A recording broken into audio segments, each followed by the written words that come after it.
చెల్లి శవాన్ని కారులో ఎక్కించుకొని చెల్లిని ఇంటికి తీసుకెళ్తున్నాం. ఇంటికి వెళ్ళే లోపల ఇంటికాడ మా అమ్మగారు చనిపోయి ఉన్నారండి. అమ్మా చనిపోయింది మా అమ్మ. సాక్ష్యం చెప్తే ఏడుపు వచ్చేది నాకు, ఎందుకంటే కళ్ళారా జరిగింది కాబట్టి. శవం తెప్పకుండా, నా చెల్లి శవం తెప్పకుండా కారులోంచి మేము ముగ్గురు, మా నాన్న, నేను, మా అన్నయ్య వెళ్ళి అమ్మా అమ్మా లేగమ్మా లేగమ్మని లేపుతూ ఉంటే చనిపోయి ఉంది. ప్లేట్లో అన్నం ఉండిపోయింది. అలాగా అన్నం కలపలేదు ఇంకా ఆవిడ. ఈ చుట్టుపక్కల జనాలు వచ్చి చూస్తున్నారు. ఏమ్మా మా అమ్మ ఎందుకు చనిపోయిందమ్మని అడిగితే, ఓ అబ్బాయి మీ అమ్మ అన్నం తింటూ ఉంటే ఓ కుర్రోడు వచ్చాడురా, అమ్మా మీ అమ్మాయి బస్సులో నీటిలో మునిగిపోయి చనిపోయింది అనగానే అక్కడక్కడే అన్నం తింటా పెద్ద కేకేసి అక్కడక్కడే గుడ్డాకిపోయి చనిపోయిందిరా అని చెప్పారు. అమ్మా ఆ రాత్రి అమ్మని చెల్లెలు ఉంచాం. తెల్లారి చుట్టాలు వచ్చారు, బంధువులు వచ్చారు, ఏడుస్తున్నారు. తెల్లారింది, కార్యక్రమం మొదలెట్టాం. ఈలోగా మా నాన్న కనపడతలేదు, ఏమైపోయాడని ఆ ఊరు వెళ్ళారు, ఈ ఊరు వెళ్ళారు, మొత్తం ఊర్లో తిరిగారు కానీ మా నాన్న ఎక్కడ కనపడలేదు.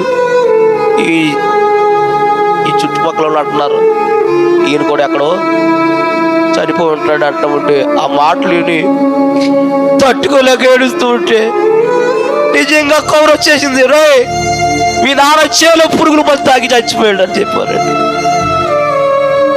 అమ్మా ఈ మగవాళ్ళు అందరూ వెళ్ళారు, మగవాళ్ళు అందరూ 10 మంది 20 మంది మగవాళ్ళు వెళ్ళారు. చేలో చనిపోయిన నాన్న శవాన్ని తీసుకొచ్చారు. అమ్మ దగ్గర పడుకోబెట్టారు బాడీని. మరలా ఆయన స్నానం చేయించి మళ్ళీ సమాధి పెట్టి తెచ్చి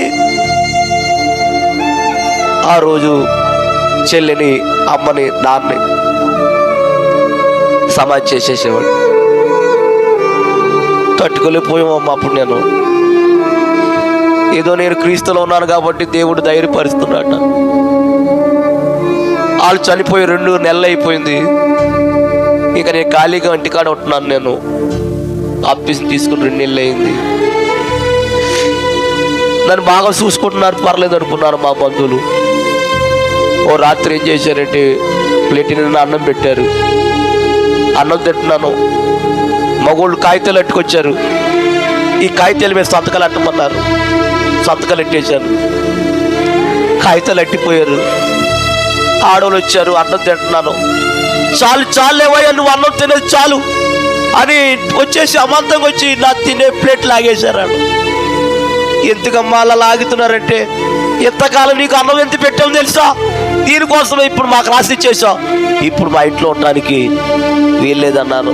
అమ్మ నాకేమొద్దమ్మా, కాస్త అన్నం పెడితే చాలు, ఒకవేళ ఈలోగా చనిపోతే సమాధి చేసే కానీ మీరు తప్ప నాకు బయట ఎవరు లేరమ్మా అమ్మా అని అన్నారు. కానీ ఒప్పుకోలేదు, వెళ్ళిపోవాలన్నారు. వెళ్ళన్నాను, ఎందుకు వెళ్ళవరా అని చక్కగా కాలర్ పట్టుకుని ఈడు చేసి బయటికి గెట్టేశారమ్మా, తలుపేసేసారు.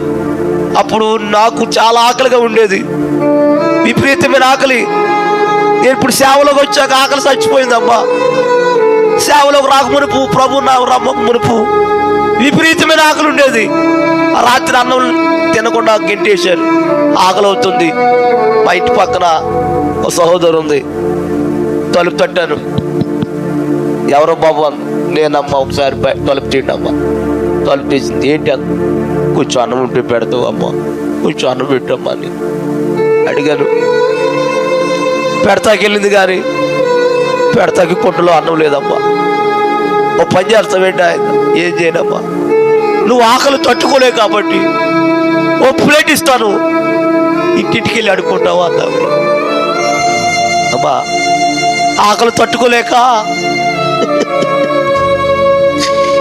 నేడుమర్రు, మందలపర్రు, బోన్పల్లి, గనపారు, పెప్పరి, పెంటపాడు, ముదురుడుపాడు, తాడేపిలుగుడు ఒకే జతపట్ల మీద 3 సంవత్సరాలు ఇన్నట్టుకుని అడుక్కున్నానమ్మ నేను. అమ్మా తాడేపిలుగుడులో బస్ స్టాండ్లో కాగితాలు వేసుకుని పడుకునేవాడు నేను. ఓ రాత్రి అన్నం అడుక్కుంటాకి తాడేపల్లిగూడెం అంతా తిరిగాను.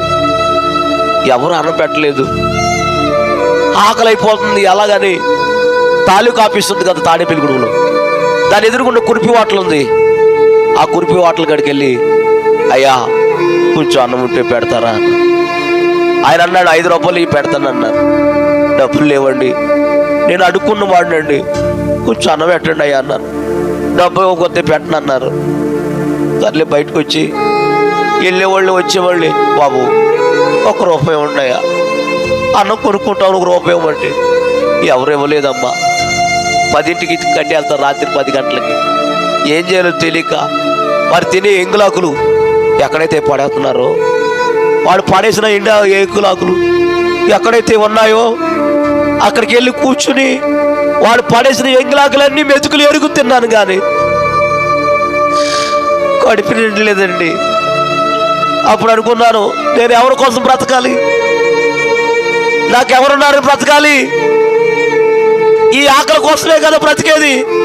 చచ్చిపోతే ఈ ఆకలి ఉండదు కదని అక్కడి నుంచి నడుచుకుంటా వంతెనెక్కేసి ఆ బిజ్జి పైకి ఎక్కేసి ఆ బిజ్జి పై నుండి కిందకి కాలంలో దూకి చచ్చిపోదామని పైకి ఎక్కేసానమ్మా.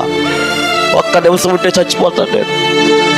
చేపురోలు యోబు గారని, చేపురోలు యోబు గారు అంటే నాకు తెలీదు. తాడేపల్లిగూడెం అవతల చిన్న తాడేపల్లి, అక్కడ నుంచి ప్రాంతం చూసుకుని వస్తున్నారంట. కారు పిచ్చి ఎక్కింది, నా తిన్నంతో వచ్చింది కారులోంచి నా వైపు చూశాడంట. రే డ్రైవర్, కారు ఆపురా. ఆపారంటండి. నేను ఇలా తిరిగాను పడిపోదామని. ఆయన వెనకాల వచ్చి నన్ను పట్టుకొని దింపి కారులో ఎక్కించుకొని అప్పుడు అడిగాను నన్ను, ఎవరబ్బాయి నువ్వు అన్నారు. చాలే తమ్ముడు చాలు, ఎవరబ్బాయి అన్నారు. పలానా అబ్బాయినండి. మరి ఏంటి ఎక్కేసి చచ్చిపోదామన్నా? అవునండి. ఎందుకు? ఆకలి తట్టుకోలేకండి. ఈ రాత్రి అన్నం అడుక్కున్నారు, ఎవరు పెట్టలేదండి. ఆకలి తట్టుకోలేక చచ్చిపోని పైకి ఎక్కానండి, నాకెవరు లేరండి అన్నారు. అప్పుడు ఆయన అన్నాడు, నీకెవరున్నా ఎవరు లేకపోయినా నీకు యేసయ్య ఉన్నాడు, రా అని నన్ను తీసుకెళ్ళి నన్ను పెంచి బైబిల్ ట్రైనింగ్ ఇచ్చి ఒక సేవకుడుగా నన్ను తయారు చేశాడు ఆయన.